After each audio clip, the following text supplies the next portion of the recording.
Thank you very much, Smriti Irani, for joining me on this show. And क्या कहूँ आपसे, good evening, hello, नमस्कार या लाल सलाम। मुझे इस बात की खुशी है कि आज देश के एक प्रमुख एडिटर मेरे सामने मेरी किताब लेकर बैठे हैं।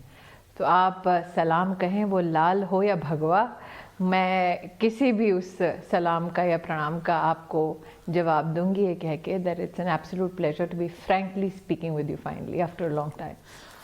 स्मृति ईरानी, वाई लाल सलाम? लाल सलाम तो लेफ्ट एजेंडे का एक बहुत कॉमनली यूज्ड फ्रेज है, तो भगवा वाले लाल सलाम कहें, इतनी कॉन्ट्रडिक्शन क्यों है? ये आपकी पर्सनालिटी में है या आपके थॉट्स में है, आपकी सोच में है? ये कॉन्ट्रडिक्शन क्यों है? नहीं, मुझे नहीं लगता कॉन्ट्रडिक्शन है। अगर आप एक लेखक के रूप में कुछ प्रस्तुत करना चाहते हैं फिक्शन के संदर्भ में, तो कहीं ना कहीं मेरी इच्छा थी कि मैं कुछ ऐसा लिखूं जो मुझसे एक्सपेक्टेड ना हो। कुछ लोग क्योंकि वो ताल्लुक़ रखते हैं मेरे मीडिया के एक इतिहास के साथ, उनकी एक कल्पना थी कि शायद कुछ रोने धोने वाली किताब होगी। कुछ लोग जो इत्तेफाक की मुझसे ज़्यादा बेहतर एक्टिंग आज आप कर रही हैं, मेरी आपको बहुत सारी कॉम्प्लीमेंट्स। लेकिन कुछ लोगों को ये भी शायद भ्रम था कि कोई एकेडमिक या फिर कोई पॉलिटिकल किताब होगी। मेरा ये मानना था नाविका जी, आप ही के चैनल पर एक डिबेट में मैं सहभागी रही आज से लगभग 10-11 वर्ष पहले, और उस डिबेट में कुछ ऐसी बातें कही गई जो मुझे कहीं ना कहीं क्रोधित कर गई।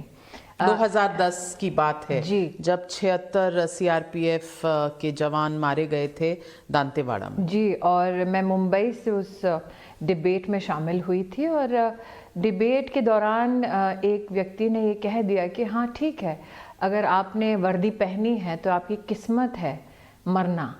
कहीं ना कहीं वो मुझे इतना आक्रोशित कर गई। मैं उस वक्त ये सोच रही थी कि कैसा लगता होगा उस व्यक्ति को जो इन 76 जवानों में से किसी का परिजन हो अथवा कोई दोस्त हो या सहयोगी हो। हमारी ये वार्ता सुन के कहीं ना कहीं उनके मन को ठेस ज़रूर पहुंची होगी। मुझे लगा कि एक डिबेट के बाद आक्रोशित होना डिबेट के दौरान, कुछ लोगों को सरल स्वभाव लगता है पैनलिस्ट का, लेकिन वो आक्रोश मेरे साथ वर्षों वर्ष रहा। और आक्रोश को अगर प्रोडक्टिव वे में दर्शाना हो तो कहीं ना कहीं एक फिक्शनल सेटअप में मैं कहानी कहना चाहती थी। मेरा 20 साल का अनुभव लाल है। सलाम क्यों? अब पढ़ेंगे किताब तो समझ आएगी। नहीं पढ़ी है। मुझे लगता है कि बहुत नक्सलिज्म के साथ एक रोमांटिसिज्म रहा है हमारे देश में, कि क्या गरीबी ही वो वजह है जो आप संविधान के खिलाफ, राष्ट्र के खिलाफ बंदूक उठाने के लिए मोहताज हो जाते हैं या फिर किसी के एक मानसिकता के गुलाम हो जाते हैं। मैं स्वयं एक गरीब परिवार से रही हूँ और मेरा ये मानना है कि आपका राष्ट्र के प्रति सम्मान, राष्ट्र के प्रति प्रेम, वो अमीरी गरीबी नहीं देखता। कहीं ना कहीं मुझे इस बात की समझ ही नहीं हो पाई इतने वर्षों में कि जो लोग कहते हैं कि हम नक्सलवाद को एम्ब्रेस करते हैं, हम हमारे जवानों को मौत के घाट उतारते हैं जो पैरामिलिट्री फोर्सेस के हैं, मात्र इसलिए क्योंकि हम गरीबी के खिलाफ एक जंग छेड़ रहे हैं, वो मेरे समझ के थोड़ा परे था। कि ऐसा कौन व्यक्ति बाहर है के दुश्मन, टेररिज्म या पाकिस्तान से भेजे हुए देखिए, जो राष्ट्र के वो अलग बात बाहर, है। राष्ट्र के बाहर जो राष्ट्र को हमारे तोड़ने की अथवा हमें आतंकित करने की बातें कहते हैं, ये हमारे एक ग्लोबल इतिहास का एक हिस्सा रहा है। हाँ, हिंदुस्तान का स्वभाव और हिंदुस्तान का सौभाग्य ये रहा कि हमने जब अंग्रेज़ों को भी मात दी तो अहिंसा के पथ पर चल के दी। आज़ादी का ये 75वां वर्ष है, अमृत महोत्सव मनाया जा रहा है हमारे देश में। हमारा राष्ट्र एकमात्र राष्ट्र वो है जिसने सूत को काट के, गांधी के पथ पे चल के, अहिंसा के पथ पे चल के देश की आज़ादी को हासिल किया। और उस राष्ट्र में संकल्प ये था कि बाहरी दुश्मनों से हम एकजुट होकर लड़ेंगे, लेकिन एक संकल्प ये भी कि अगर दुश्मन घर पर बैठा हो तब भी हमारी एकता कभी भंग नहीं होगी। तो मेरी समझ से परे है कि एक हिंदुस्तानी हिंदुस्तान की ज़मीन पर खड़ा होकर देश के टुकड़े करने की बात कैसे कर सकता है, एक हिंदुस्तानी देश के संविधान का अनादर कैसे कर सकता है, अथवा उस संविधान के खिलाफ बंदूक उठाने के लिए किसी को कैसे उकसा सकता है। लेकिन आज से 10 वर्ष पूर्व टाइम्स नाउ की इस डिबेट में जब उस व्यक्ति ने मात्र ये वाक्य कहा कि हाँ ठीक है, वर्दी पहनते हैं तो क्या, मरने के लिए तैयार रहना चाहिए, ये मेरे लिए एक्सेप्टेबल इसलिए नहीं था क्योंकि वो भी जिसने ये वाक्य कहा हिंदुस्तानी एक पैनलिस्ट था। तो कहीं ना कहीं वो आक्रोश कलम के माध्यम से, एक फिक्शनल किताब के माध्यम से प्रस्तुत हुआ है। लाल सलाम क्यों रखा इसका शीर्षक, आप किताब पढ़ेंगी तो समझेंगे। इस किताब में आपने एक जर्नलिस्ट का रेफरेंस दिया है, आपने एक पॉलिटिशियन का रेफरेंस दिया है। ये पॉलिटिशियन क्विंटेसेंशियली कांग्रेस का है, क्योंकि आपने बहुत गुस्सा उतारा उसे। एक लेखक की उपलब्धि ये है कि आप फिक्शन में रियलिटी ढूंढें। मेरा संगठन के माध्यम आप रियलिटी को फिक्शन में डाल रही थी। मेरा संगठन के माध्यम लगाती हूँ। नहीं, आप लगाएं इल्जाम, आपके इल्जाम लगाने से, क्योंकि आपने सोचा कि मैं कांग्रेस के किसी पॉलिटिशियन के बारे में सोचती हूँ और फिर उसके बारे में इस कदर लिखती हूँ। नहीं, मैं काल्पनिक चीजों को इसलिए लिख रही हूँ क्योंकि अगर रियलिटी लिखने लगूं तो कांग्रेस के कई नेताओं को बहुत ज्यादा चोट पहुंचेगी। लेकिन जहाँ तक कि किताब की बात है, मेरा ये मानना है कि किताब में हाँ एक पत्रकार का भी उल्लेख है, लेकिन पत्रकार छोटे शहर से, छोटे तबके से, उनकी क्या अपना संघर्ष एक होता है, वो कैसे एक स्टोरी की रिपोर्टिंग अथवा स्टोरी में नमक मिर्च लगा के उसके प्रति कैसे लोगों का ध्यान आकृष्ट करें, इस जद्दोजहद में, इस कश्मकश में रहते हैं, किन विषम परिस्थितियों में ऐसे इलाकों में काम होता है, इन सब का इसमें उल्लेख है। ये भी सत्य है कि आप इस फिक्शन में रियलिटी को इसलिए तलाश रही हैं क्योंकि कहानी 2010 से उत्पन्न हो रही है जब केंद्र में कांग्रेस का शासन था। लेकिन मात्र 76 पैरामिलिट्री फोर्सेस की किलिंग ही क्यों? मुझे लगता है कि अगर आप उस वक्त हिंदुस्तान के आक्रोश को देखें तो जो मुंबई पर अटैक्स हुए थे उससे भी कई विषयों पर चर्चा छिड़ी थी। मैं अपने आप को खुशकिस्मत मानती हूँ कि अब एक ऐसे हिंदुस्तान में हूँ जहाँ पर 7 सालों में इस प्रकार की घटनाओं में कम से कम जनता को इस बात का विश्वास है कि केंद्र की सरकार हाथ पे हाथ धरी नहीं बैठेगी, कि अगर दुश्मन का सीना चीर कर भी जवाब मांगना हो हिंदुस्तान के लिए तो जवाब मांग सकती है। इतना दमखम है इस सरकार में हिंदुस्तान की। स्मृति ईरानी जी, आजकल किताबों की जंग चल रही है। एक किताब आपने लिखी, कल एक रिलीज हो रही है जिसका एक अंश निकला था और उसी से कहर बरस गया, जो मनीष तिवारी जी ने लिखी, और उन्होंने भी इस तरफ आकर्षित किया था सबको कि वो सरकार कुछ करती हुई नजर नहीं आई। सरकार में मैं, नाविका जी, मात्र सरकार के संदर्भ में नहीं, मेरी अपनी बेटी उस वक्त मुंबई में थी। मुझे याद है उस रात मैं दिल्ली में थी, यहाँ पर कोई स्थानीय निकाय का चुनाव था, मैं चुनाव प्रचार में थी और लौटी जब अपने कमरे में, ईरानी साहब और हम दोनों न्यूज़ देख रहे थे और मैंने उनको पलटकर कहा ये कोई साधारण घटना नहीं है, कुछ हो रहा है बम्बई में। मेरी चिंता ये थी कि ससुराल वाले ताज में थे, बेटी कॉलेज से निकलकर वो सब पास आउट होने वाले अलमनाइज के साथ लियोपोल्ड जहाँ पर अटैक हुआ वहाँ पर थी। और आप समझ सकते हैं माँ बाप का वो खौफ कि हम जानते हैं कि उसी वक्त सास ससुर ताज में हैं, बेटी लियोपोल्ड में है। तो ये घटनाक्रम मात्र एक इतिहास की दृष्टि से नहीं, परिजनों की दृष्टि से वो खौफ क्या होता है उससे भी हम गुजरे हैं। कुछ दोस्त हैं जिनको हमने वहाँ पर खोया। इसलिए आक्रोश इस बात का भी था कि कैसी सरकार है जहाँ पर, आपको याद होगा होम मिनिस्टर उस वक्त, he was known that he's busy changing his outfits before going to give attention to the information the press sought. और लाशों की जो कतार थे उनमें कुछ अपने भी थे। तो कहीं ना कहीं मुझे लगता है कि अगर आप एक किताब का उल्लेख कर रही हैं जिसमें कांग्रेस के नेता का वक्तव्य है कि उस सरकार ने कुछ नहीं किया, ये हकीकत तो सब जानते हैं कि उस वक्त युवराज पार्टी में मसरूफ़ थे, सरकार इस जद्दोजहद में थी कि करना तो क्या करना, कौन करेगा, क्योंकि रिमोट किसी और के हाथ में था। आप कम लफ्ज़ों में बहुत कुछ कह जाती हैं और ये आपकी अपनी पर्सनालिटी है। आपको कभी ऐसा नहीं लगता कि आप अपने अंदर बहुत सारी पर्सनालिटी समेटे हुए हैं? एक माँ है, एक पॉलिटिशियन है, एक मिनिस्टर है, एक अब फिक्शन राइटर है, एक एक्टर रह चुकी हैं आप। तो कभी इन सारे जो कैरेक्टर्स आपके जहन के अंदर हैं, इनमें आपस में आर्ग्यूमेंट्स होते हैं, डिबेट्स होती हैं, या make me sound like somebody with a disorder with multiple personality? No, but you're playing. मुझे लगता है हर महिला में अलग अलग रिश्ते जीने की और उनके बीच में समन्वय बनाने की खूबी है, और हिंदुस्तानी महिला में ज़्यादा। हम चाहे किस भी घर में पैदा हो जाएं, चाहे वो बड़ा घर हो या छोटा, अमीर हो या गरीब, हमारी फितरत ये रहती है कि हम अपने रिश्तों को ज़्यादा तवज्जो देते हैं और कहीं ना कहीं इस गिल्ट में रहते हैं कि किसी रिश्ते के साथ नाइंसाफ़ी ना हो। वो रिश्ता चाहे हमारे बच्चों के साथ हो, चाहे हमारे माता पिता के साथ हो, चाहे हमारे ससुराल के साथ हो, चाहे हमारे काम के साथ हो, हम हर रिश्ते के साथ इंसाफ करते करते कई बार अपने साथ नाइंसाफ़ी कर लेते हैं। लेकिन हम चाहते हमेशा यही है कि नाइंसाफ़ी खुद से हो चलेगा, दूसरों के साथ नहीं हो सकती। तो आप जिस कश्मकश की बात कर रही हैं, जिस सामंजस्य की बात कर रही हैं, वो सिर्फ स्मृति ईरानी का उस पर अधिकार नहीं है। आज आपका कार्यक्रम देखने वाली हर औरत उसे जीती है। मैं बोल सकती हूँ, वो बयान नहीं कर सकती। फ़र्क यही है। आप बोलती सटीक और बहुत अच्छा हैं, लोग इसीलिए आपको कहते हैं प्लेन स्पीकिंग स्मृति ईरानी। उसका एक कॉस्ट होता है, उसकी एक कीमत चुकानी पड़ती है। क्या कीमत चुकाई है? और इस मुझे लगता है कि हर औरत को, और मैंने अपने माता पिता से सीखा।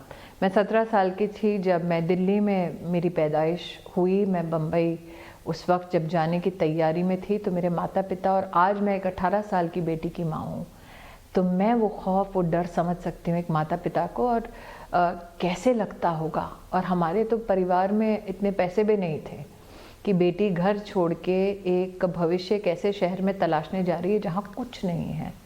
और मैंने अपने माँ बाप को बिठा कर कहा कि अगर आपको आपकी परवरिश पर भरोसा है तो जाने दीजिए। आज एक माँ के नाते मुझे लगता है कि वो निर्णय लेना,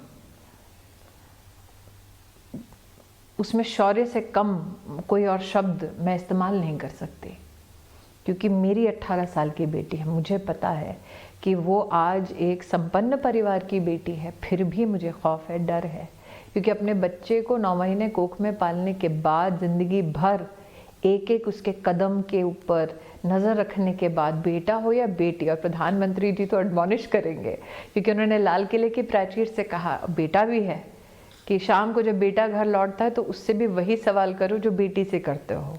तो मैंने वही सवाल दोनों से किए। लेकिन आज इस बात का एहसास होता है कि मेरे माँ बाप में कितना धैर्य था, मेरे माता पिता में कितना कॉन्फिडेंस था, और मेरे माता पिता में वाकई में बेटी को उड़ान भरने देने के लिए कितनी क्षमता थी, वो आज समझ में आती है। मैं सवाल आपसे ये पूछ रही थी कि आपने प्राइस पे की है।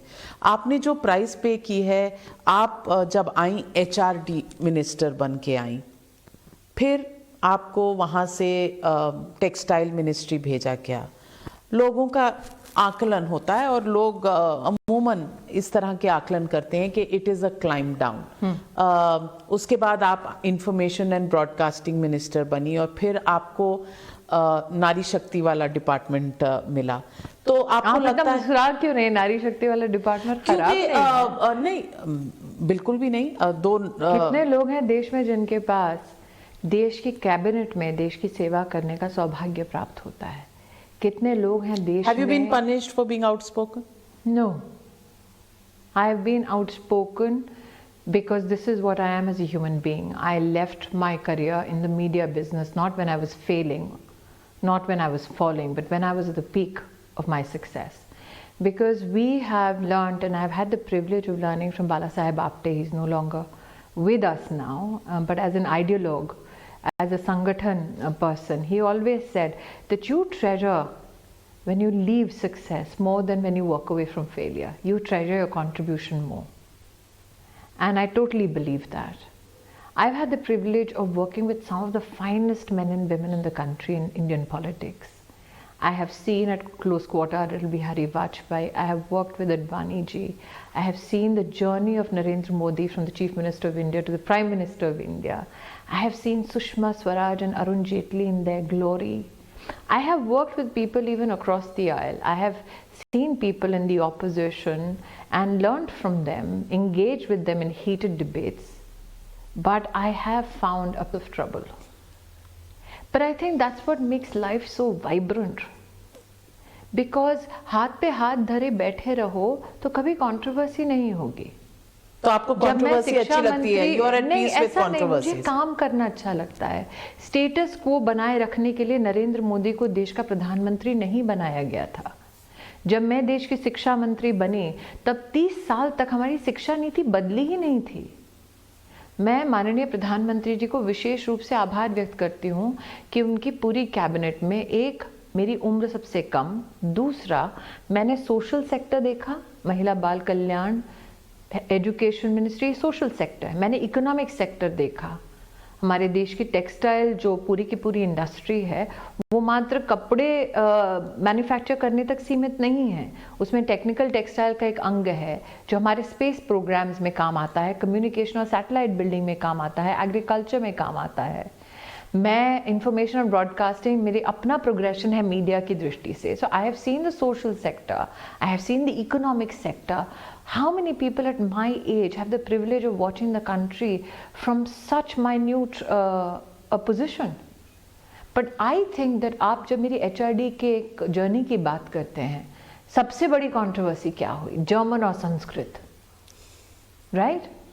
उस वक्त मुझे आज भी याद है, मुझसे लोगों ने कहा आप बोल क्यों नहीं रही हैं? उस वक्त हिंदुस्तान और जर्मनी के बीच में एक करार था जो कपिल सिब्बल साहब के वक्त पे साइन हुआ था. उस करार का एक अंश था कि जर्मन हिंदुस्तान की तीसरी भाषा है, जो संविधान के बिल्कुल विरुद्ध था. मेरे पास जब कागज आया कि चलिए आप उसी MOU को दोहराइए, तो क्या मैं, आप बताइए नाविका जी, संविधान के विरोध में जाकर, हिंदुस्तान के विरोध में जाकर उस कागज पर दस्तखत कर सकती थी जो कह रहा था German is the third language of my country. It is a foreign language which is to be celebrated, which is to be shared as much as Indian languages are to be shared overseas. लेकिन उस वक्त हुआ इतना create हुआ, सबने कहा एक bite तो दे दीजिए. पर कोर्ट वोट में बुलाया गया था, कोर्ट में बुलाया गया और मैं जीती. जस्टिस दवे थे, सुप्रीम कोर्ट में जीती. उस जीत का उल्लेख नहीं है कहीं. लेकिन मुझे इस बात का फक्र है कि उस उम्र में इतनी सारे प्रेशर्स के बावजूद मेरी सरकार तटस्थ थी संवैधानिक सारे विषयों पर और कहा नहीं, हिंदुस्तान का मान कभी झुकेगा नहीं और कानून का उल्लंघन कागज पर कभी होगा नहीं. Did I pay a price for it? Absolutely. I paid a price because there was a controversy. That your name gets dragged and you get called unpad. Is that a price? Yes, that you come home and you have school going children who are made fun of at school कि माँ अनपढ़ है. मेरे माँ बाप के पास उस वक्त पैसा नहीं था कि लाट साहब के साथ की तरह किसी बड़ी जगह पर पढ़ूं.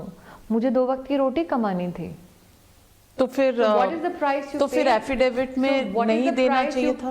What is the price you pay? My affidavits have been absolutely clear. They're in public domain. And आप जो इतने सालों से पत्रकार यंग हैं, उनको इस बात का गुस्सा था. उन्होंने एक एडिट किया और पूरा इंटरव्यू चला दिया. वहां से शुरू हुआ कि अनपढ़ है. बाद में मैंने फोन किया कि साहब आपने एडिट किया है, ये कीमत चुकाई जाती है मुंहफट होने की. चुकाई मैंने, मुझे कोई गम नहीं है इस बात का. पर आज जब पीछे देखती नहीं देखती, आगे देखती हूँ. सिंहावलोकन नाम का एक शब्द है, एक भावना है हमारी सभ्यता में कि शेर जब एक डिस्टेंस कवर करता है तो मुड़कर देखता ज़रूर है, ये देखने के लिए कितना डिस्टेंस, कितनी राह चल चुके हैं और आगे कितना जाना है, उसका एक मापदंड होता है. सिंहावलोकन हो सकता है लेकिन बार बार पीछे मुड़कर देखा नहीं जाता. आपका बर्थ साइन लियो तो नहीं है? एरीज है. आई थॉट आग लगाने वालों में से.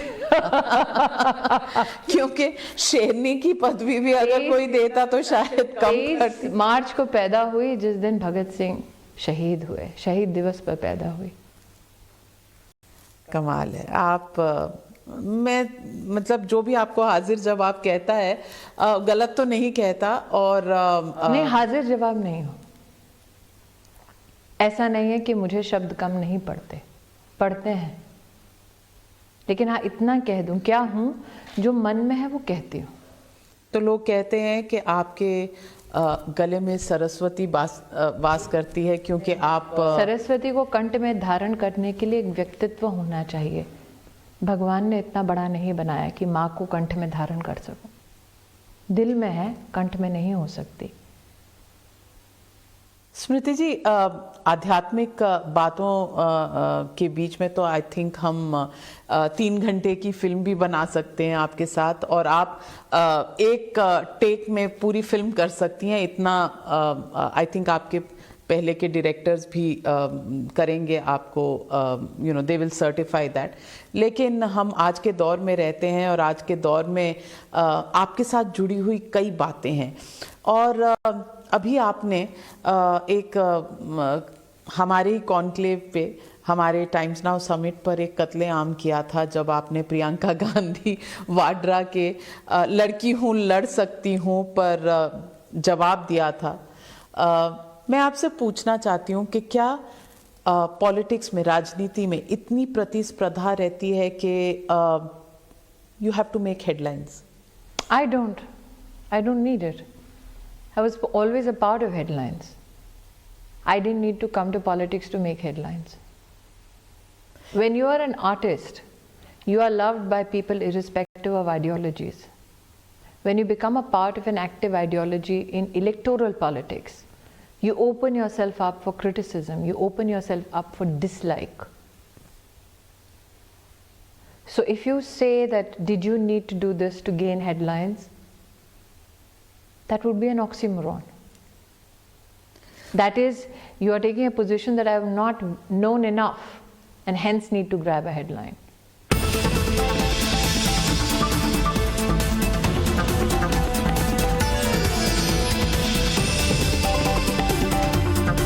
तो I want to ask you, हम संसद की बात कर रहे हैं, और संसद में जिस तरह से 12 सदस्यों को राज्यसभा से निलंबित किया गया, उसको लेकर राजनीतिक गलियारों में बड़ी चर्चा है कि ये तानाशाही की कैसे आप एक महिला अधिकारी को मारते हैं? तानाशाह आप हैं या सरकार है? ऐसा नहीं है कि हम विपक्ष में नहीं रहे, मैं भी रही। मैंने भी दिन में वेल में जाकर हंगामा किया, मैंने भी आवाज उठाई, कभी किसी को मारा नहीं।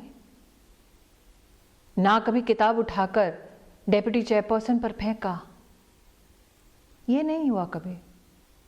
खींचा नहीं मार्शल्स को, महिला अधिकारियों को। उनका कहना है कि 42 मार्शल जबरदस्ती बुलाए गए जहां जगह नहीं थी। वापस करें एक एक टेप, हम भी विपक्ष में रहे। महिला अधिकारी को ना कभी किसी महिला सदस्य ने, ना कभी पुरुष सदस्य ने धकेला, ना कभी किसी पुरुष सदस्य ने टेबल पर चढ़कर देश के, वो उपराष्ट्रपति, देश के उपराष्ट्रपति की चेयर है नाविका जी, वो एक व्यक्ति नहीं, संस्थान है। तो जो टेबल पर चढ़े उन्हें तो आपने निलंबित किया ही नहीं। ये अधिकार चेयरपर्सन का है कि वो क्या एक्शन लेना चाहे। आप चाहते हैं कि मैं देश के उपराष्ट्रपति पर बैठकर एक इंटरव्यू में टिप्पणी करूं, उन्हें उनके अधिकार सिखाऊं? संभव नहीं है। The chair has decided. But members of the opposition feel that debate आप करेंगे नहीं। They have no sense of remorse for jostling and pushing around female officers. Debate आप करेंगे नहीं। I'm asking you, is there a sense of remorse for hitting and jostling female officers and marshals? Are marshals, even though they are men, not to be respected?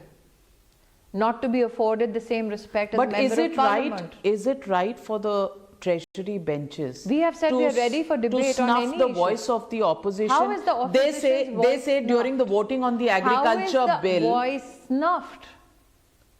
During the voting of the agriculture bill, Parliamentary you did not Affairs do a Minister division has vote. stood up and said, we invite all debate, deliberation, do it within the norms that have been set by the chair. You want to bring disrepute to the House, to the chair, you want to show abject disregard, and then you say, why should the chair take action? Who am I to speak on behalf of the Vice President of India? Smriti ji, the issue is of the agriculture law.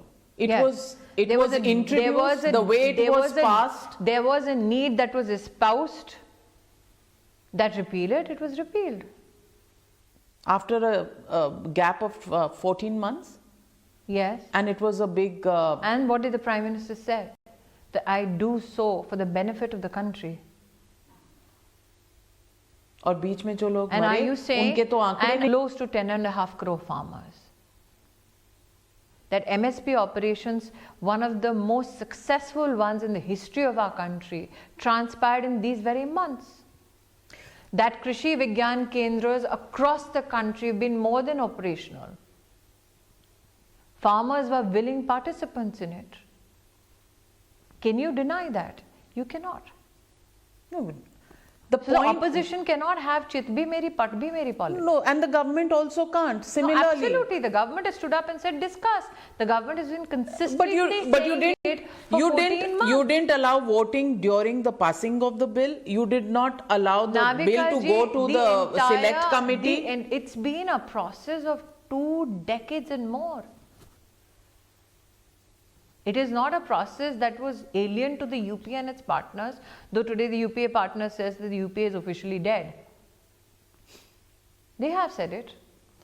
But a thriving NDA Mamata has- Banerjee part of the UPA नहीं है. Well, it's an उन्होंने on कहा and है. off relationship with the UPA, and that is for her to decide. But पर आपको लगता है कि कांग्रेस the डेड है? issue is that this is not a subject alien to the UPA.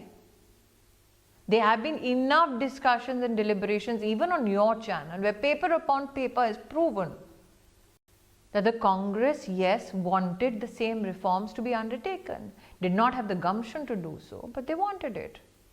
There's enough paper trail administratively, legislatively between the center and मैं state. पूछना चाहती हूँ कि क्या संसद में भाईचारा मर चुका है? हम कभी इकट्ठे बैठकर एक कॉमन राह पे चल सकते हैं कि नहीं? संवाद का केंद्र है। संवाद है कहाँ? संविधान संवाद द्वारा तो सारा संसद के बाहर है। संसद संविधान द्वारा प्रतिस्थापित संवाद का केंद्र है, लेकिन संवाद के लिए सामने वाला भी तैयार हो बशर्ते।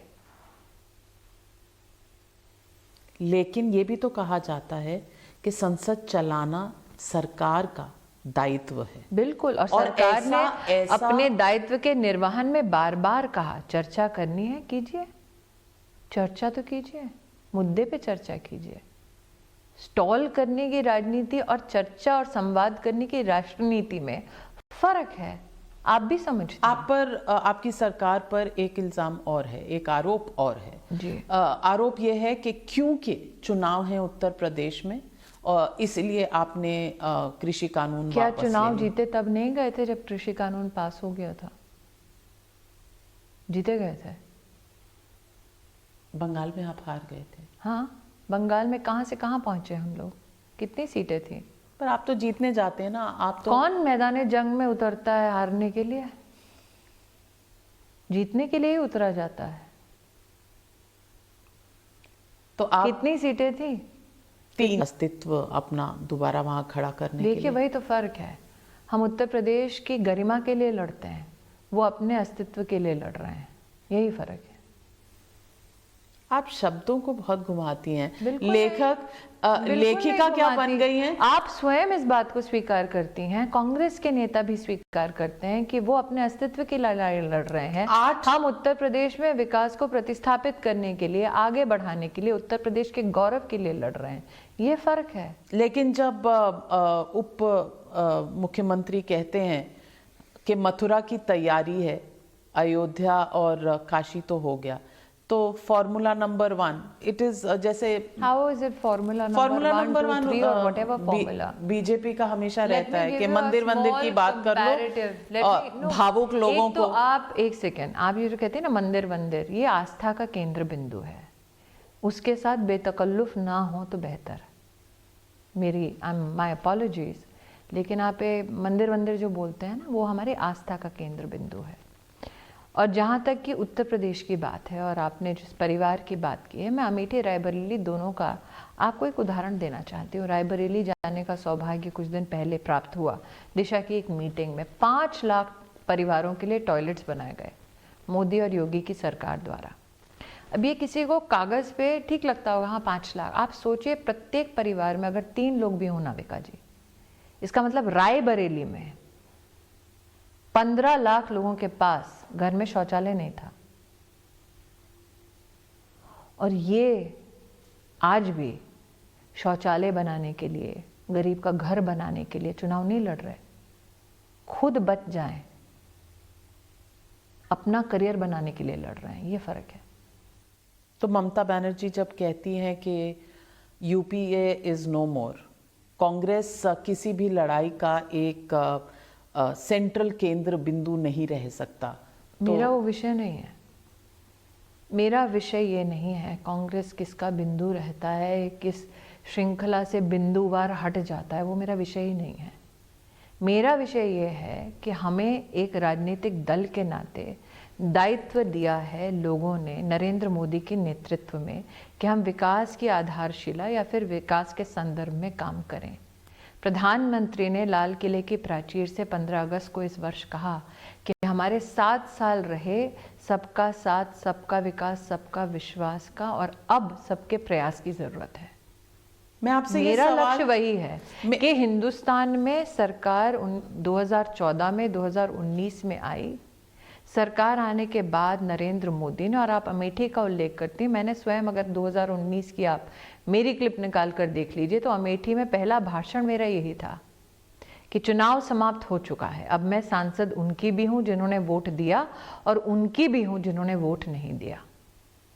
दायित्व का बोध हमें है, विकास के पथ पे ही हमें समुदायों को, समाज को आगे लेकर जाना है, यही हमारा संकल्प है। यूपीए हो, कांग्रेस हो या ममता जी हो, बिंदुवार वो क्या करते हैं वो मेरी चर्चा का विषय नहीं है। मैं ये इसलिए पूछ रही हूँ क्योंकि ममता बनर्जी सोनिया गांधी जी से नहीं मिली, और ये इसलिए पूछ रही हूँ क्योंकि prominent women politicians, Mamata Banerjee मुख्यमंत्री हैं, सोनिया गांधी जी प्रेसिडेंट हैं कांग्रेस पार्टी की, और मैं बात कर रही हूँ स्मृति ईरानी जी से जो women and child development. Sonia ji के संदर्भ में विमेन और चाइल्ड आपको क्यों याद आता है? किस चाइल्ड के बारे में संकेत कर रही हैं? नहीं, मैं तो आपके मिनिस्ट्री मंत्रालय की बात कर रही थी, मैं सोनिया गांधी के चाइल्ड की बात नहीं कर रही थी। उनकी बात तो आप करती हैं। मैं नहीं कर रही। आप करती हैं, उनके चाइल्ड को आपने हराया हुआ है, और लोग ये बात भूलते नहीं हैं अमेठी की। मैं ये पूछ रही हूँ क्योंकि ये 3 महिलाएं हैं, और ममता बनर्जी अब सोनिया गांधी जी की पार्टी से बात नहीं करना चाहती, और आप इस पे टिप्पणी नहीं करना चाहती हैं, ऐसा क्यों है? क्योंकि मुझे 2 चीज़ों से मैं नाविका जी इस विषय में नाखुश हूँ। क्योंकि जब आप एक पुरुष पॉलिटिशियन से बात करती हैं तो पुरुषों पे टिप्पणी करने के लिए उन्हें नहीं कहती। You don't draw similarity between mail leadership but you do so for women and leadership role. Prominent women, it depends on how you look at it. Why? Defensively? No, I am not defensive. I don't look at it defensively. My issue is that if you are talking about bringing about a balance in the gender narrative in Indian politics, should we then continuously ask female politicians to talk about other female politicians and bring about a kind of a simile in that conversation? My second issue is this. Sonia ji की आप बात कर रही हैं, मैंने आपसे उल्लेख किया कि मैं रायबरेली गई। रायबरेली में सांसद मैं नहीं हूँ। उस दिन उनको विधिवत हाथ जोड़कर आमंत्रित किया गया कि स्वयं जहाँ की सांसद हैं वहाँ के विकास कार्यों का रिव्यू जो होने वाला है, दिशा की उस मीटिंग में वो सम्मिलित हों, वो नहीं हुई। उनका निर्णय था, लेकिन जनता ने वोट दिया। तो आप मुझसे क्या टिप्पणी चाहती हैं उस व्यक्ति के लिए जो अपने ही संसदीय क्षेत्र को छोड़ रहे हैं? मैं उनके बारे में टिप्पणी नहीं चाहती हूँ, मैं फ्यूचर ऑफ पॉलिटिक्स के बारे में टिप्पणी। You see a future of politics in Sonia Gandhi? I am asking you, is there? Is there? My question. The question itself. I'm asking you the question because you're inside politics. I'm the observer. Since you're an observer, your question emanates from the doubt itself that there can be no future. And Mamata Banerjee? Because that individual family, and I'm not talking about the individual lady, but that individual family is searching for a future for its own progeny, not for the nation. ये हिंदी में कैसे बताएंगे आप जनता को? हिंदी में बताना बहुत सरल है कि जिस महिला के बारे में आप मुझसे सवाल जवाब कर रही हैं, वो भविष्य तलाश रही हैं देश के लिए नहीं, अपने परिवार के लिए। और ममता बनर्जी? अपनी राजनीतिक सोच के लिए। और वो राजनीतिक सोच क्या है नाविका जी? कि चुनाव के बाद जिन जिन लोगों ने भारतीय जनता पार्टी का झंडा उठाया, अगर वो औरत है तो उसको उठा के गुंडे रेप कर देंगे और टीएमसी के गुंडे बैठकर चुपचाप इस तमाशे में सहयोग देंगे कि टीएमसी के नेता बैठकर गांव में भारतीय जनता पार्टी के सपोर्टर्स से और उनकी महिलाओं से ये कहेंगे, रात को अपने घर की बहू बेटियां भेज दो, तब तुम्हें हम गांव में घुसने देंगे। मैं आप, क्योंकि अब मेरे मुंह से उगलवा रही हैं, बोल रही हूँ, क्या टिप्पणी करूं ममता दी पे? और 2024 में मैं पूछ वो रही हूं, आपके सामने खड़ा होना, दोबारा उस बात पे आप तवज्जो दीजिए ना। वो तो कोर्ट में है। क्या कोर्ट में है? आपने रिपोर्ट नहीं किया? रिपोर्ट किया। लड़कियां उठा उठा के ले जाना, परिवारों के घर जला देना, गुहार लगाता हुआ एक बंगाली लड़का कि बचाओ, बाहर टीएमसी के गुंडों ने घर घेर लिया है, तिल तिल के चीर चीर के मार देना। मैं ममता दी पे टिप्पणी करूं, आप चाहती हैं? स्मृति जी, महिला का आप बोध दिलवाना, उनको आभास दिलाना चाहती हैं। हिंदुस्तान की कौन सी औरत है जो ये होने देगी, राजनीति में हो या ना हो, कि एक 60 साल की वृद्ध महिला को उसके 6 साल के ग्रैंडसन के सामने गैंग रेप होते देखना? मैं ममता बनर्जी पे टिप्पणी करूं? ये एलिगेशंस हैं जिसके इन्वेस्टिगेशंस हैं, जो मामला कोर्ट है। और 60 साल की औरत देश की सुप्रीम कोर्ट का दरवाजा खटखटाती है, कहती है मेरे साथ ये हुआ, और मैं ममता बनर्जी पे टिप्पणी करूं? तो अभी अगली किताब ब्रेक के बाद? नहीं, प्रभु की कृपा रही, इच्छा रही तो अगली किताब लिखने के बाद भी एक दिन फिर आपसे मुखातिब होंगे। इतनी औकात भगवान बनाए रखे। तो मेरा ये सौभाग्य है कि आज देश के एक उत्तीर्ण एडिटर के साथ मैं बात करके 40 मिनट बाद भी सरवाइव कर रही हूँ, पॉलिटिकली एंड पर्सनली। ये बहुत बड़ी उपलब्धि। और मैं ये कहना चाहूँगी कि 40 मिनट कैसे निकल गए पता ही नहीं चला। हमारे साथ बातचीत के लिए आपका बहुत बहुत धन्यवाद। एक बात बस कह के जाना चाहती हूँ कि लाल सलाम किताब आपने पहली बार लिखी थी तो शायद उतने जवाब मैंने नहीं दिए आपको जितने देने चाहिए थे, पर पॉलिटिक्स में I'll keep sharpening my claws. Keep doing that. That is what is expected, not only of Navika but also of a female editor. Thank you very much, Smriti Irani. आप आए थे लाल सलाम लेके, भगवा का प्रणाम लेते जाइए। नमस्कार, प्रणाम, thank you, always a pleasure speaking with you. Thank you.